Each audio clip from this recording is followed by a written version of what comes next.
Evening, everyone, and welcome to another episode of the Bearded IT Dad. Tonight, we're just kind of going live and talking to you about the IT career field and just answering any questions you guys might have about the IT career field in general, whether that's, career advice, resume, LinkedIn profiles, certifications, you name it. We're going to be answering those live on the stream. Now, if you're watching this on the replay, don't worry. If you have any questions at all, feel free to leave them in the comments below or go check out our Discord server, also linked up and down in the description. On our Discord, there is hundreds of us always on there. There's almost always someone on there willing to answer any questions you guys might have. So with that said, if you have any questions at all, please feel free to drop them in the chat and we'll get started with today's live stream. Where is everyone tuning in from? North Carolina. Welcome, Zach.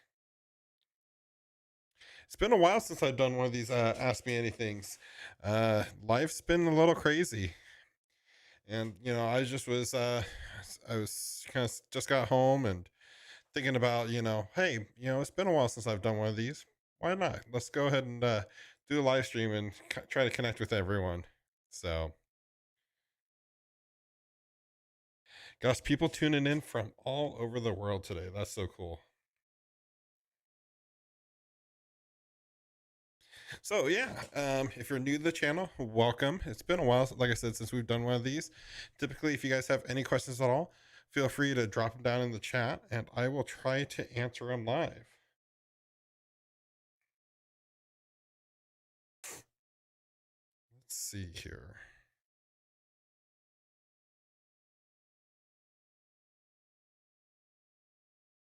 A little quiet in here. I think we should get some music going.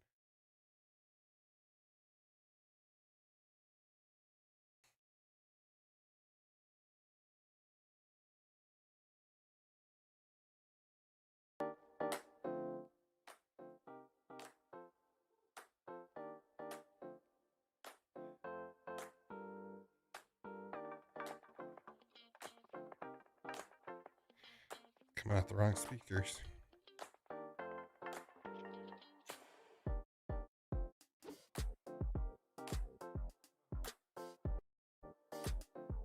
There we go.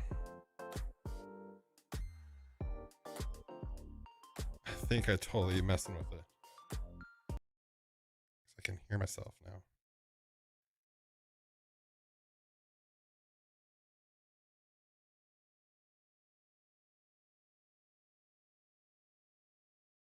Okay, that's better. All right, let's get into some questions. All right. If you're hiring someone with little experience, what is something that you would, or what is something that would make them stand out? Um, I don't think there's really so much as too little experience. You know, it's just learning how to display that experience properly. There's many different ways you can kind of show off that experience. One thing that always stands out a lot to me, when I'm going through an application or a resume and I see someone who has their own personal website or a GitHub repository or something, that always really stands out to me. So that is something that you definitely could do. And actually, I just did a video about it a few weeks ago. Let me see if I can find that here, about how to like design your own personal website and things you can do to kind of make yourself stand out. And I even gave some examples of that. Here it is. I'll go ahead and drop that link in chat for that video. Definitely go check that out. But that's one thing I definitely think that you could do to make yourself stand out, is just to build your own personal website. Just something that not everyone else is doing, and highlight your skills and stuff like that. I think that would be a really good tip, something really good to do. How did you choose, or how did you decide on the career you chose in IT, like web dev, help desk, etc.? So I always had a really big interest. Sorry. I always had a really big interest in networking. Back in high school, I did the Cisco CCNA, and really kind of fell in love with networking. So when I got into the tech field, I really knew I wanted to be a network admin or a system admin. I knew that was my goal. So when I first started, I got into like a basic help desk position just to build experience. I kind of recommend to everyone to just kind of build your experience on the help desk, and stuff like that, and then kind of go from there. So, like you'll do like 1 to 2 years on the help desk, and then really after that, you can kind of start pivoting into the career field you like to do. So I got a job as an IT support specialist. Did that for about 2 years, then was able to transfer to, or get a new job as a network engineer. Did that for a short little while, and then got a job as a NOC technician, network operations center technician. And from that job, I got promoted to my current job, director of network operations. And it's my dream job. It's exactly what I've always wanted to do. So it's kind of went with my gut. One thing I will say, one benefit about doing the help desk is you really get a sense of everything, where meaning like you get like a little taste of networking, you get a little tiny bit of cybersecurity, um, you know, um, identity and access management. You get a little bit of all that on the help desk. So if you're not sure exactly what you want to do, you just know you want to be in tech. That's a good way to kind of figure it out, because you kind of get a dabble in it all. So that's my recommendation. Love your channel, by the way. I'm studying for the CCNA because of you. Thank you so much. I'm really glad of that. We've released a decent amount of CCNA related content lately. We just did that live stream. Gosh, a few days ago was it? I think it was just Saturday. We just did a live stream, talking about CCNA, with CBT Nuggets trainer. We did another uh, interview with an INE trainer about the CCNA, titled "Watch This Before You Started Networking." Um, you know, um, I have a lot of good content on CCNA, and I'm planning on doing some more dedicated stuff for CCNA. I'm not going to do like become like a one-stop shop like Jeremy's IT, um, was it IT Labs, and stuff like that. Because I like to kind of cover everything in tech, but I plan on doing more. How do I start off in tech? Um, you know, Everyone has a different path into tech. Some people really enjoy, um, you know, like they have a passion for tech. So like they do home labs and side projects, and they volunteer for like their local church or nonprofit and stuff. And then they get to know people and get into tech. Some people go to school. Like some people who need more structure, they go to school and they need to like study technology. And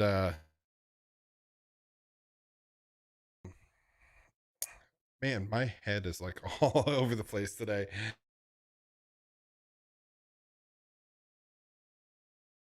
Others just get certifications and kind of go from there. Shiny tech things. Hey, good to see you. If you decide you want to hop on the live stream and talk, help answer questions, let me know. I'll send you a link.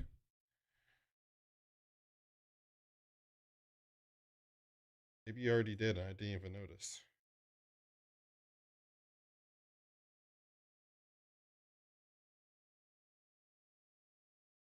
You did. Yeah, let me share that link with you.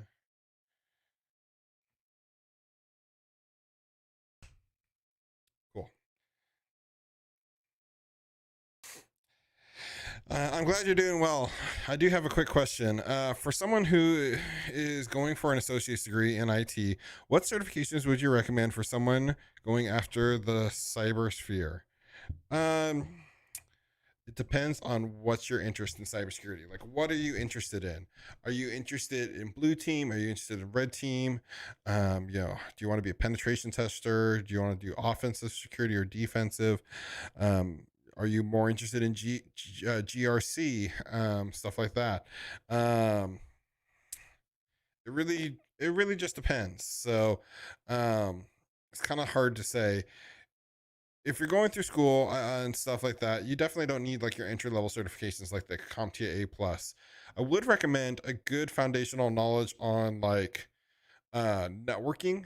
Networking is a super useful skill in cybersecurity. You got to understand how the network works to be able to protect it, is what I always say. So having a good foundational understanding of networking, like getting the Cisco CCNA. I'm really not a big fan of CompTIA's Network Plus. Nothing's wrong with it. It has good information. I just don't feel like it has enough information in it. And the CCNA is definitely much more renowned certification, much more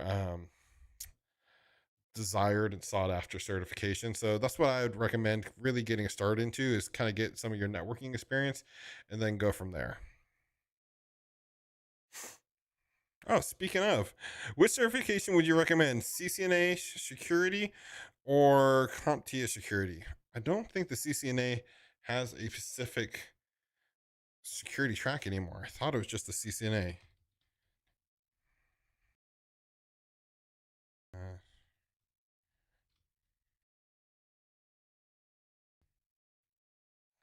Let's take a look at this.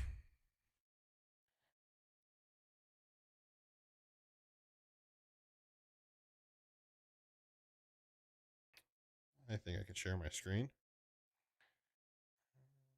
Yeah, I understand. Entire screen.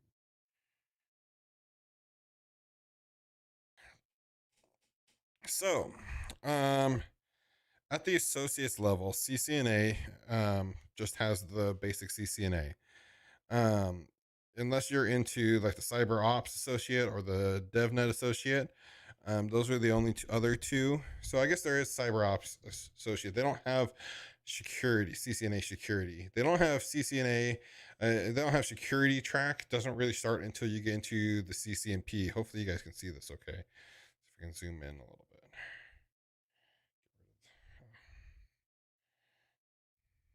So that's better. Okay, there we go. So yeah, like I was saying, Cisco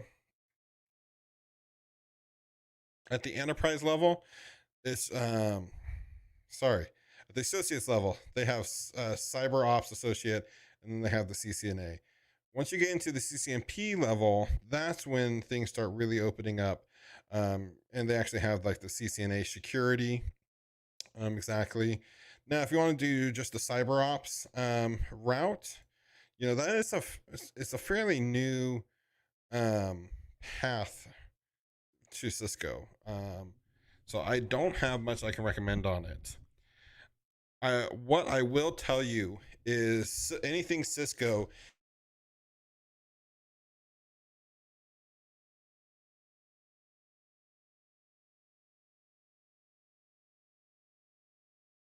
is focused around Cisco equipment.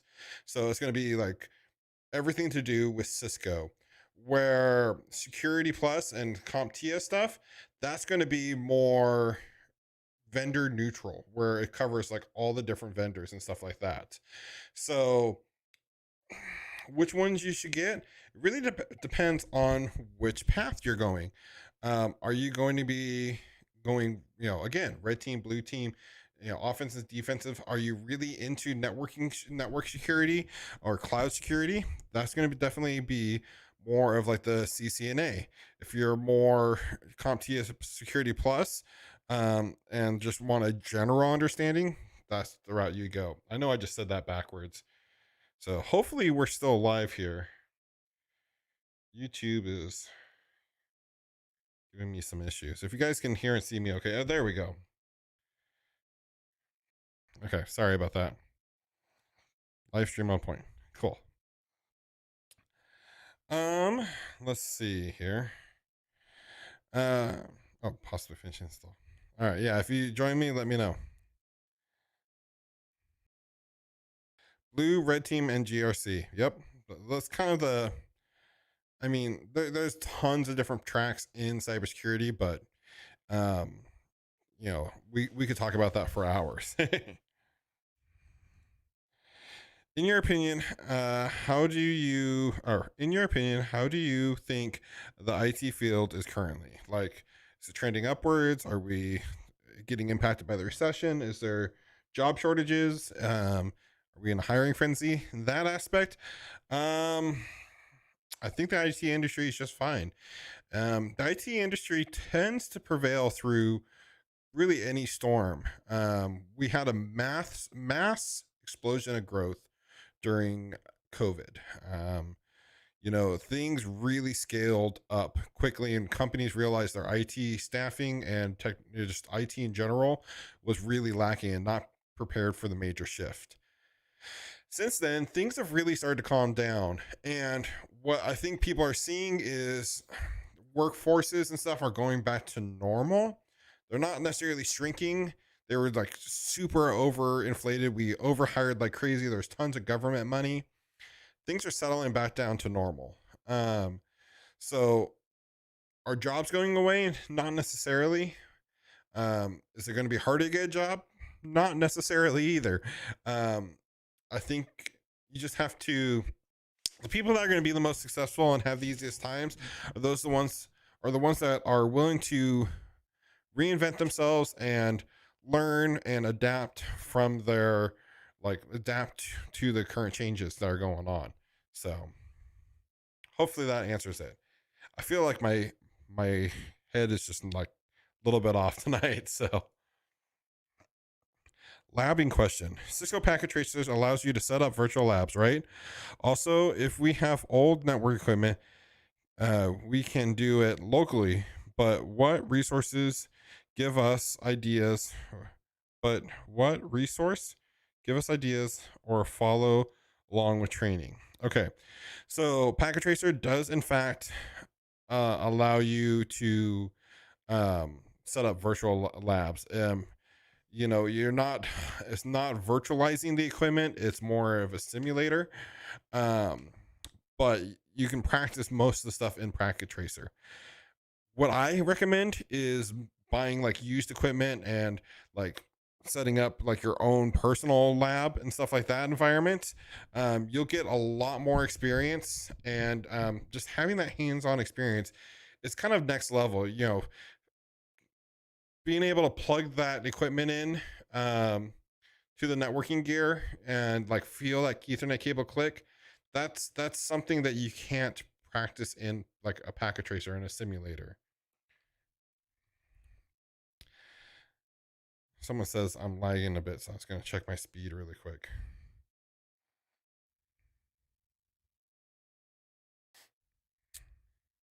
That is a lot lower than it should be.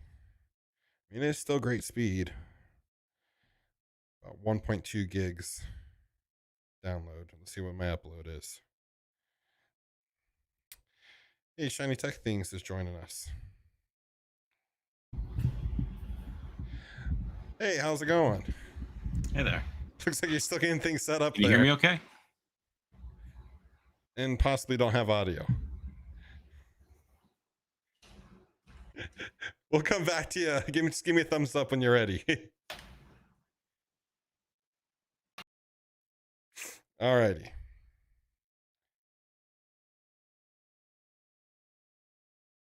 Let's go on to the next question. Oh, it looks like Shiny Tech Things is ready. How's it going? Hey, good. When you're ready. Maybe it's on my side. I'm not hearing you. Bet you that's what it is. Now I have an echo. I think.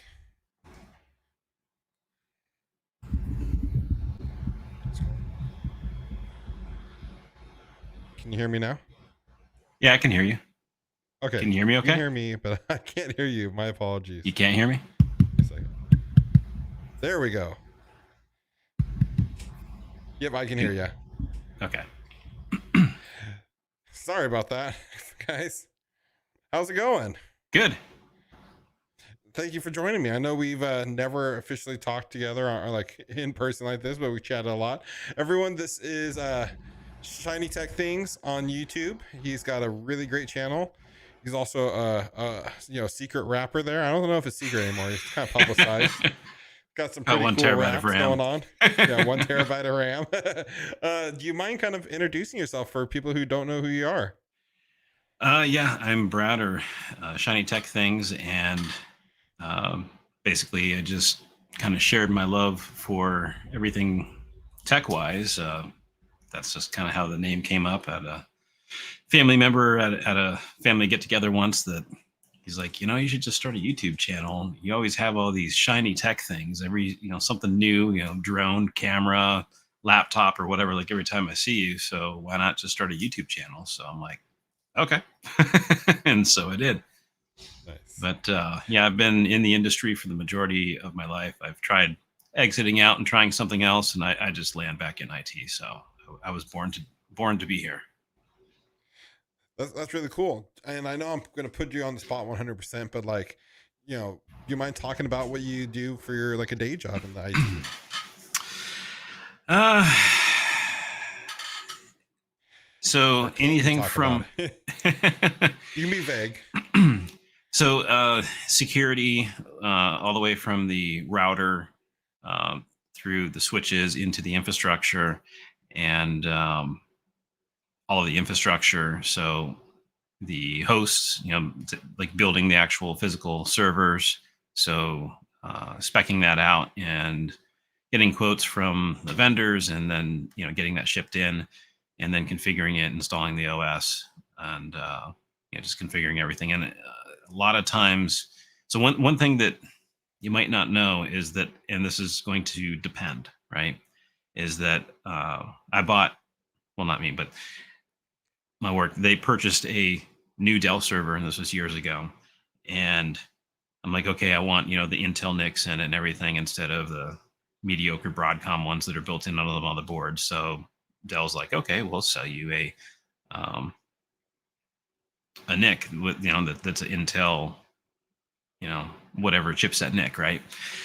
So I install it. I enable SRIOV in the lifecycle controller and all that. And I'm trying to get SRIOV to function in it, and nobody could figure it out. Dell support's like, well, it should work. And it went all the way up to the top where Intel wanted me to sign an NDA to be able to discuss everything, right?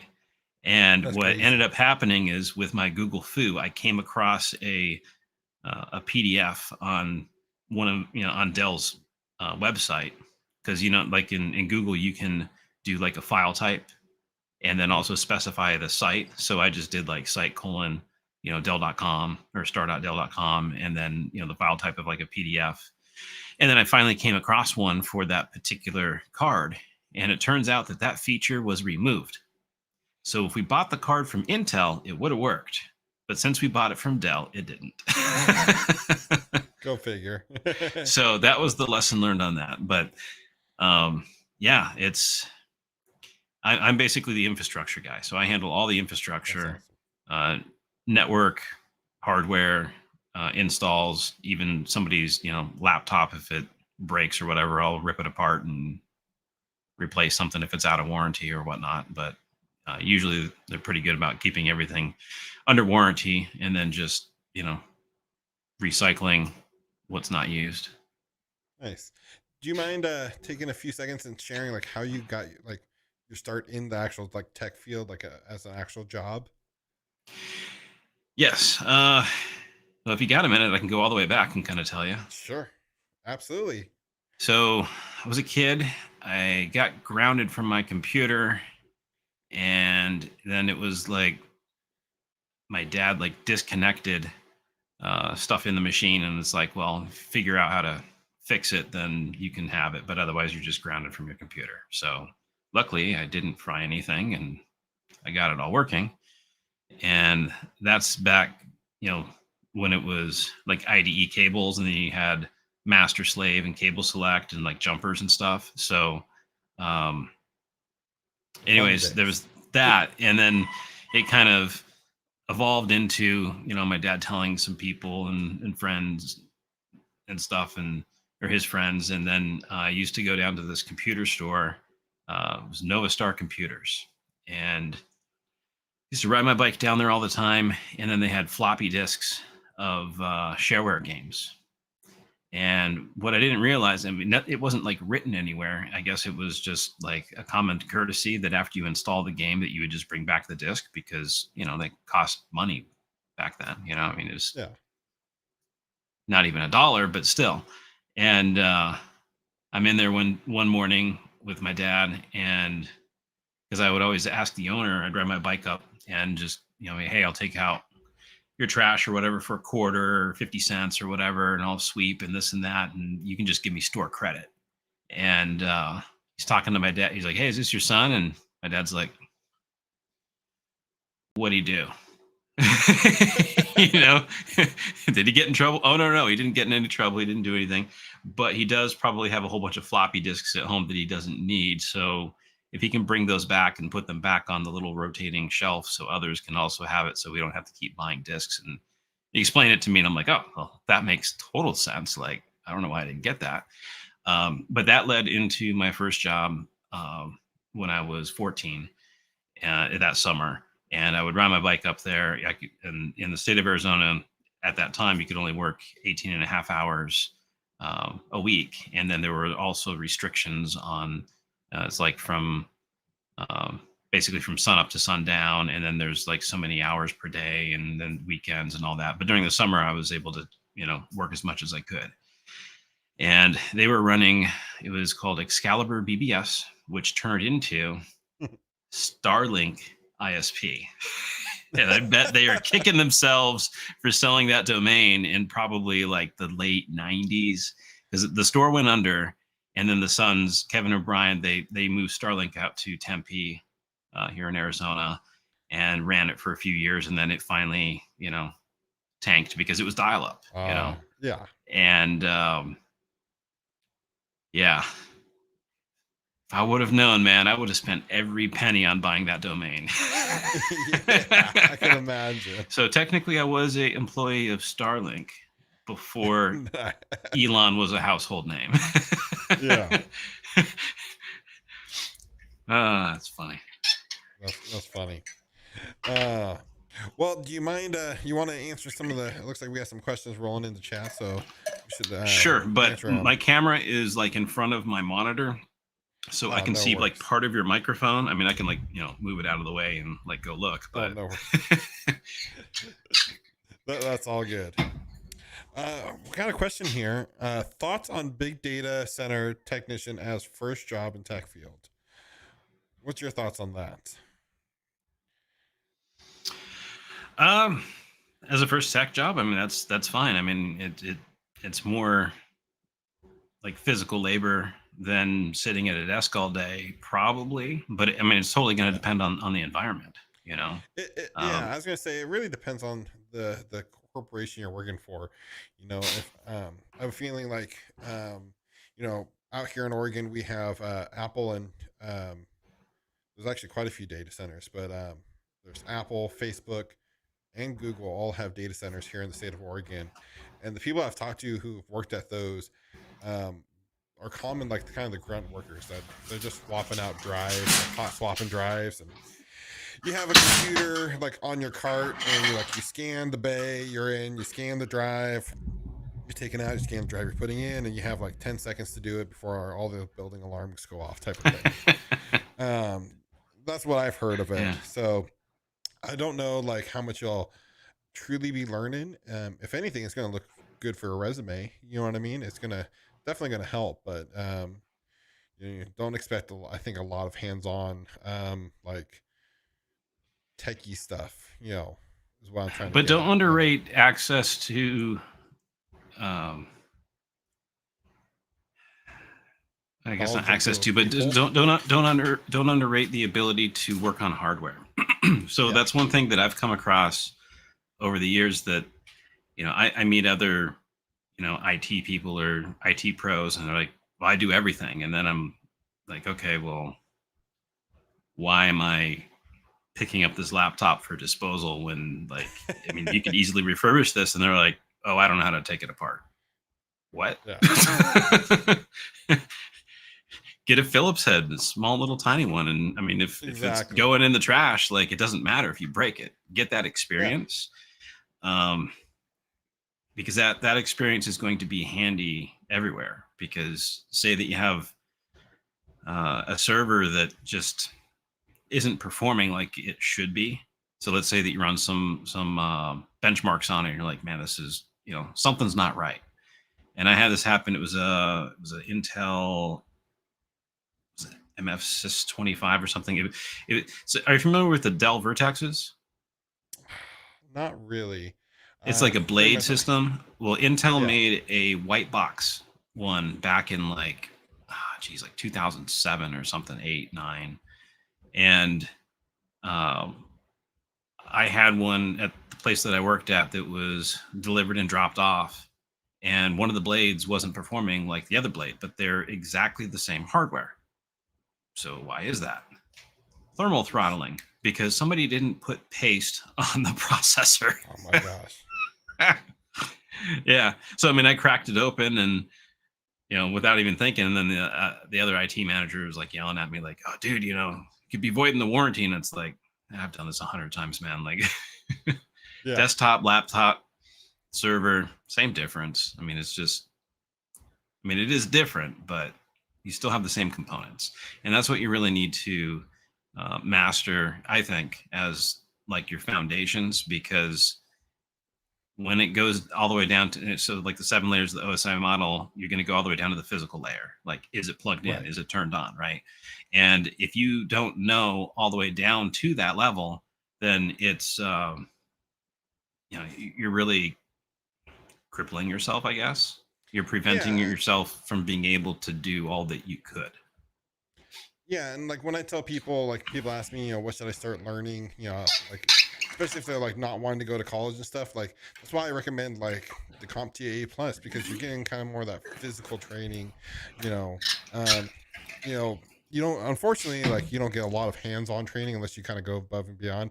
But you're at least teaching you the technical stuff about like RAID configurations and power supplies and some of the more basic knowledge and stuff. Which I think is a good thing to have no matter where you're going in tech. You know what I mean? Yeah. You know, Well, and another way to start out is because laptops don't take up much space, right? mm, So you can store them vertically. And actually, I built a shelf over here that I put in like dividers. mhm. I mean, it's like a total ghetto shelf, but I can hold like 30 laptops up there, right? And just let your friends and family know, and just you can put a post out on like the Nextdoor app or even Craigslist, like free computer recycling if it meets these certain requirements. And then you can even just pull the drive. If they're like, well, I don't know you, I can't trust you or whatever, okay, that's totally fine. I'll pull the drive while you wait. I'll do it in front of you and give you the drive, and then that's your data, right? And then now you Right. have that hardware for free, which it might be a $50 laptop after you put in a $40 SSD in it, but still, it's Yeah. it's greater than zero, right? And then you get the experience, and you have the little I forget what they're called, but basically, like, I'll have to use like a spludger.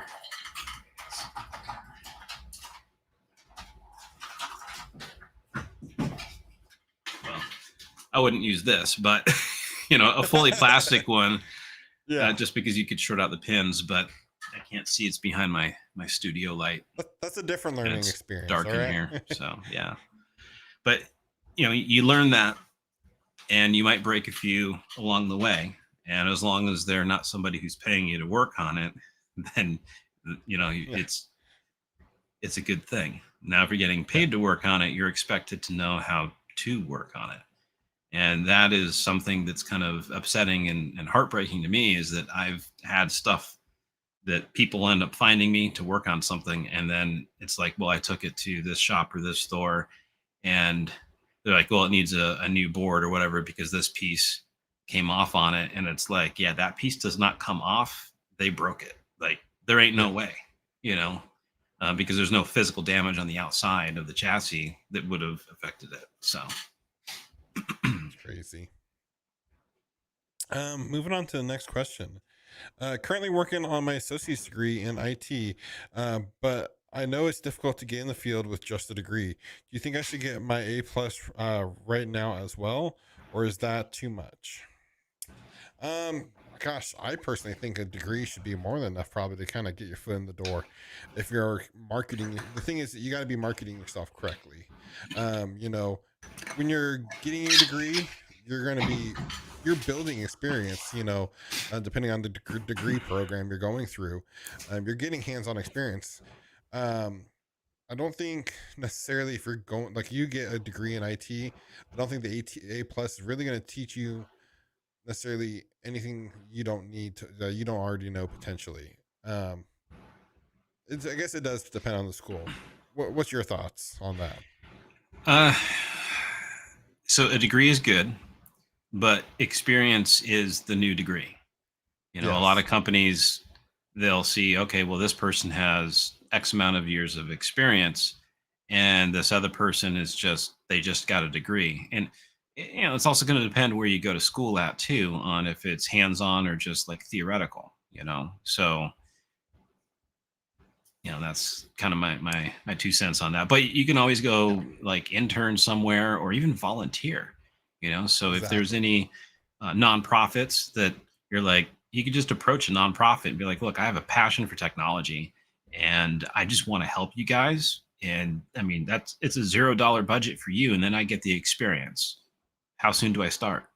you know, and see what they say. The worst they can say is Yeah, no. And some will, some won't. So what next? And just repeat. just You'll get move on there. to the next one at that point. Hmm. You're still a learning. You still learn something from it. And yeah, experience is king nowadays, and the requirements for degrees are dropping rapidly in the IT field. I feel. I mean, you're gonna still have the jobs that still require them, but I think to get your start is not a necessity. You can learn everything you need to learn by just tinkering in your house nowadays. Maybe study for a basic certification like the A plus. Um, so to answer that question, I really think it depends on what type of degree you're getting. If the A plus is like we just talked about, is that fundamental knowledge where like you're gonna learn like RAID configurations, you're gonna learn the different types of power supplies and motherboards, uh, operating systems like Mac, Apple, or Mac, Windows, Android, iOS, stuff like that. You're gonna kind of get that overall blanket level, foundational level knowledge on all that stuff. And there are some degree programs that don't teach those. So, uh, one more just to play even more. So, I guess devil's advocate or something. Look at it this way: it all also depends on what you want to do. If you're trying to get like just an entry level help desk job, an A plus is going to help. Where if you're just looking, like if you're looking trying to jump into a super high level job, you're gonna have to kind of go above and beyond to do that. But yeah, let's see. My questions just scrolled back, or the comments did. I just started school for a networking engineer and security degree, Cisco track.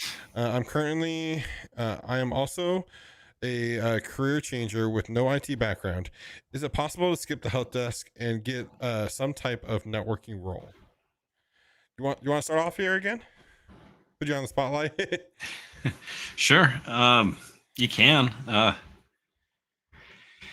don't know. I mean, for something like that to be like, I don't have experience, but I've studied a bunch, then I would know Wireshark inside and out to be able to prove it. So, um,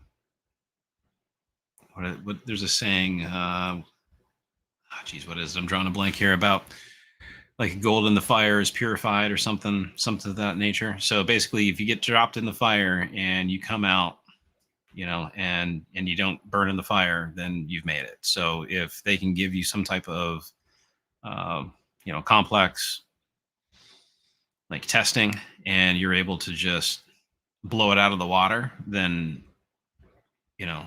experience is great, but also talent is very important as well too. So if you are talented in it, then I don't see why a company would necessarily turn you away if you are capable or more than capable to do the work. It really just comes down to who you're competing against.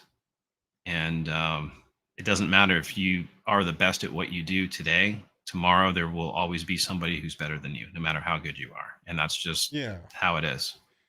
You constantly have to be innovating and stuff like that. And it is definitely possible to jump right into like a networking role, I feel, but yeah, you really have to kind of push yourself to stand out from the crowd. Just by you're not going to skip help desk by doing the bare minimum. Let me put it that way. You're going to have to kind of go above and beyond. Have yourself like a home lab, like a physical equipment. Go out and buy some like used Cisco gear and stuff like that, and talk about that stuff in your interview. Another place, is like build a website and blog about it. That way, if it doesn't naturally come up in conversation during your interview, you can link to it in your Or resume and start a stuff like YouTube that. channel on it. Exactly. Start a YouTube channel and start documenting your journey. There's Yeah. tons of people that I know of have done that. And Like Techno not in. Tim. Yep, Techno Tim. Yeah. Gosh, there's hundreds, and so you know the best way to learn something also is to teach it too.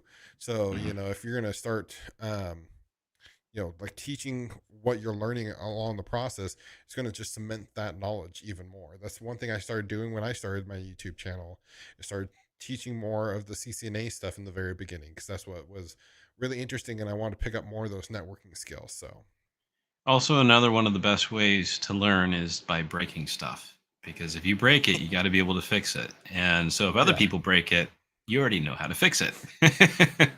Right? One thing, yeah, and one thing I Yeah. realized when I was studying for my CCNA is, and I had my home lab, is I ran my whole house's internet through that.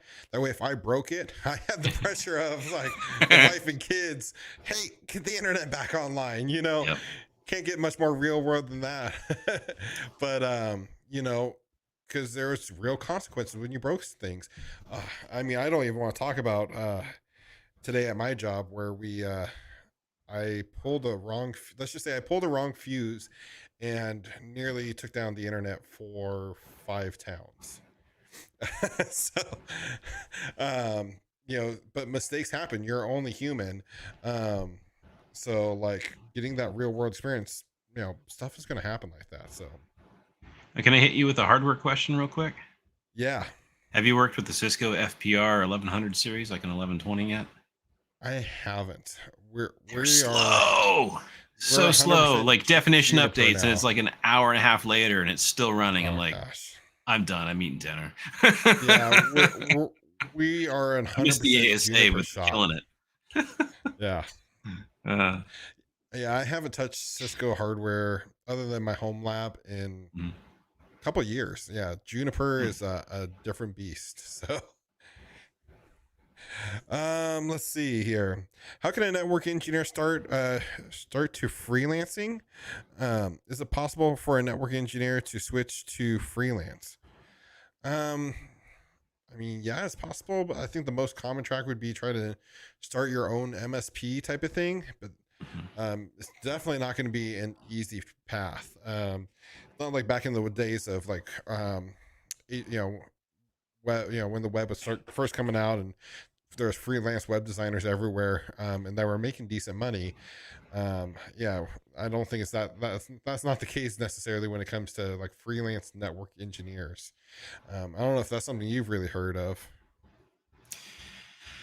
Well, you could start off volunteering at, again, like Yeah, nonprofits, and then maybe even just be like, well, I just want to help with things here. And then as there is a budget to be able to help support what I do, then, you know, piecework it out, or basically MSP style, like, pay me a retainer fee to be able to be on call for things.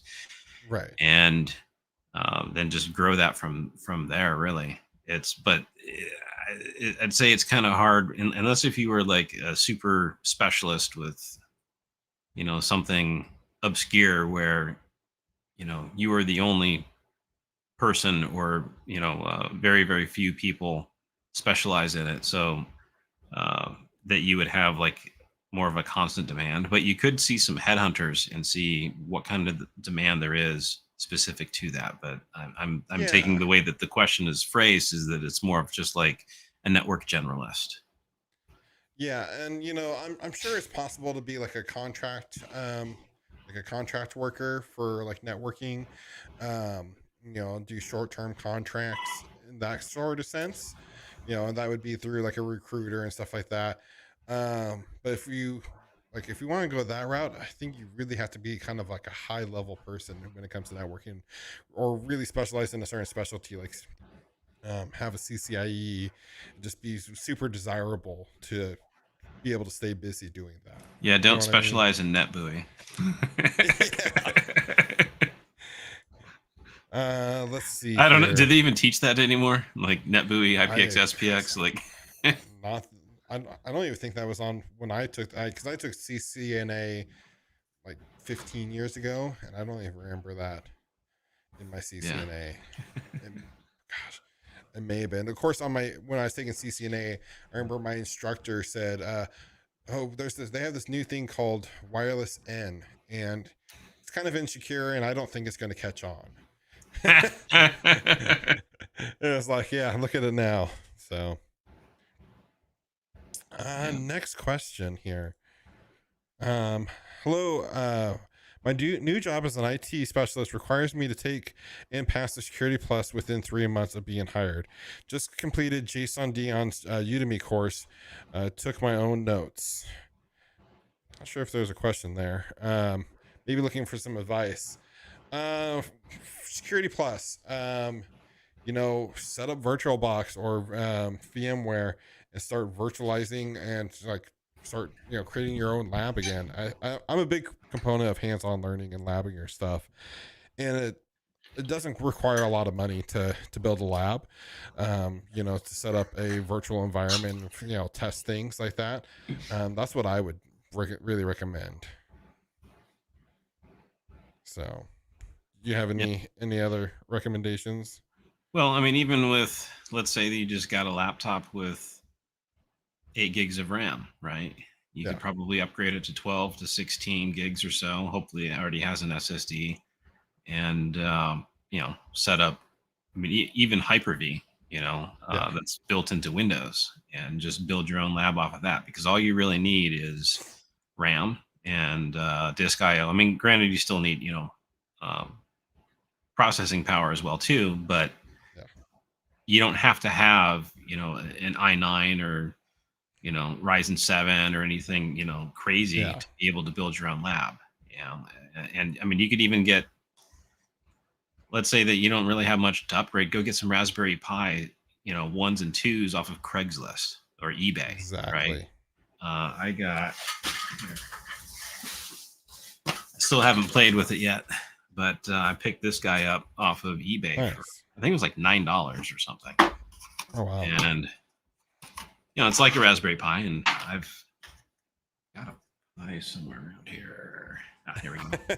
Here's my Pi 5, and then I've got Pi 4, 3. But I mean, you get a board like this, and it's designed to run Linux. Get a couple of these, and I would also document that experience too. Start a YouTube channel, Absolutely. or just a blog or something that you put that on, and like, hey, I did this.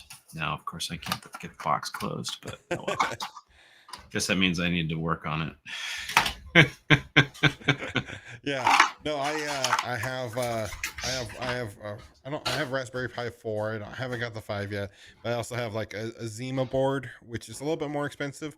Those are like Mhm. about $100 a piece, but um, you know, you don't even have to do Hyper-V. You could even go with WSL, Windows Subsystem. What is it? Windows Subsystem for for Linux. for Linux, yeah. Yeah. um and set up, be able to get into the Linux command line to start doing things like that. um just get some hands-on practice training. So I have time for just a few more questions here. Let's see. I just sent you a message here. I want to know if that's okay or not. Let me see.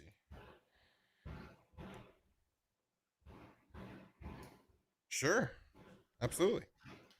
So, as a small channel, and small, I would say is under 100,000 subscribers, right? I mean, You're it's bigger than me.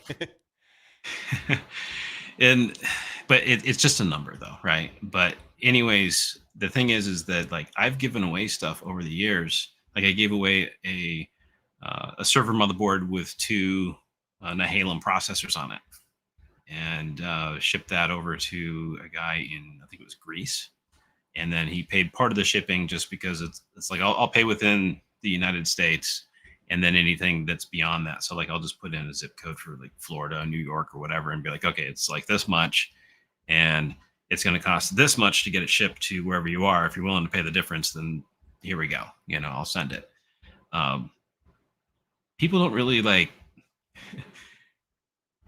put in for my contest, which is weird. It's There's like three people that apply or whatever. So, anyways, the point being is that you got a high chance on winning something, and I've got all sorts of stuff that I'm going to be giving away. I have a unopened 2-bay QNAP NAS. I sent you some pictures on Discord of some of Yeah. the stuff, but I also got some Zima boards um, that they gave me to give away, and so I have a video on that as well. I plan on doing some other videos. I've got some other uh, cool hardware. I got like a 10 gig NIC with dual NVMe slots on it from QNAP, and I want to try that in the Zima board and see if I can get that working. But yeah, and that's going to be kind of a cool video. But anyways, yeah, I've got tons of stuff to give away, and a lot of times people are put off, going, "Oh, I'm just not going to win." The first time I did a giveaway, and it was just like a random cleaning out of my office stuff, like on, I don't remember if it was a live stream or a community post or something. One person entered. And I'm like, I'll fill up the box with whatever you need, dude. Like, what do you need? They're like, I want some USB cables and, some SATA cables and this and that. And, you got any spare RAM? I'm just like chucking stuff in a box and shipped it to them. And, Yeah. like one person entered. So, No, that's awesome. I just actually dropped a link to your channel in the chat for people to go check you out and oh, thank you. make sure they subscribe to you. So, no, I really appreciate when content creators um, you know tend to I appreciate when content creators use this platform to kind of give back to the community. I think that's something really special. So, Oh, so that's the catch. You got to use what I send you. No eBaying it. No, no, don't do a exactly. regift. Although, I mean, that would be kind of a cool regift. Like, hey, I got a Zima board for Christmas or birthday or whatever, or a NAS without drives. But Yeah. still, um, I'd like to have it with whoever it goes to. I would really appreciate it if they use it. And like in the case with that server motherboard, the person did like email me later on, and there, because I wasn't sure if it had problems. It's like it's so old. Like, do I want to spend hours troubleshooting it? Is it a bad stick of RAM or what? Just give it away, you know. Um, and he's like, "Oh, dude, works great for me. I had this RAM laying around, and it works great." that's Okay, cool. that, Well, I mean, that's you knew that awesome. it might have a problem, and apparently it doesn't. So that's awesome. Not this Yeah, last holidays, but the holiday giveaway before that, we gave away some of the Protectly vaults, and the Protectly firewall vaults. Those are pretty cool. Fanless SBC where you can run full Windows on it. Or I ran pfSense on mine. It's my home firewall and stuff like that. So um, just getting your hands on that hardware. My what wife kind of always throughput can well you get on that? the one I have on my home network is has six 2.5 gig ports on it. Nice. So through the firewall, through pfSense, I'm getting 2.3, but I don't have any IPS or IDS going on it. Um, I had Snort running, but in just detect mode. But for some reason, I don't know what was happening. It kept on the firewall would just stop passing traffic, even though there's no, it was just detecting and not actually applying rules. Mhm. It would just stop passing traffic. I could go to the URL and access the firewall, and it hadn't like froze or anything. It was working fine, but just all of a sudden, like I lose, network traffic. So something I've been playing around with, tweaking a little bit. I really want to try to figure out how to build like a 10 gig capable firewall with full blown IDS running. Because I actually have access to 10 gig fiber, symmetrical fiber here at my house. So, I know the person for you to talk to. Tom Lawrence? No, No? Oh, okay. nope, nope. As I'm not sure if he wants me to say his name on this or not. No, Um, that's fine. but You can shoot me a yeah, message about that. But I love tinkering with that kind of stuff. So yeah, because he did 10 gig between two data centers running. I don't remember if it was OpenSense or PFSense, but nice. potato, kind of, Yeah. FreeBSD, Linux. Yeah, the biggest thing I Yeah. run into, and now we're just kind of to rambling, is when you start getting into really over like 4 or 5 gig, there's really mixed reviews on how the hardware can actually handle, especially when you have IDS going and stuff like that. If you're using Snort, which is only single thread, versus like Suricata, which is multi-thread capable and Yeah. stuff like that, just when you get into those speeds, there's just not a lot of lab users that have access to that. So I don't think you Excuse me. see a lot of that stuff going on. So I'd love to get 10 gig here, man. the only reason I have 10 gig accessible to me is I Yeah. run the network operations center. So we, as a company, we only sell up to 2.5 technically, which is still mind blowing, I think. So Should expand to the Phoenix area and hook up my neighborhood. yeah, I wish. Well, Uh, I actually only set aside about an hour of time, and we're right at that mark. So we're gonna wrap things up here.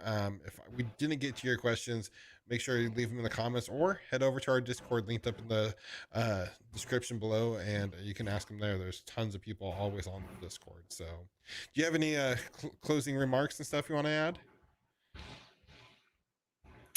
if somebody says it's impossible, it just means that nobody's figured it out yet. That is very wise Yeah. advice. Awesome. Well, thank you for taking the time. And again, I've linked up your channel for people to go Thank find you. shiny tech things here on YouTube. Make awesome content and stuff, and hope to have you back on the channel again here in the future. Yeah, definitely. Absolutely. Well, thank you again, everyone, for joining. And until next time, keep learning.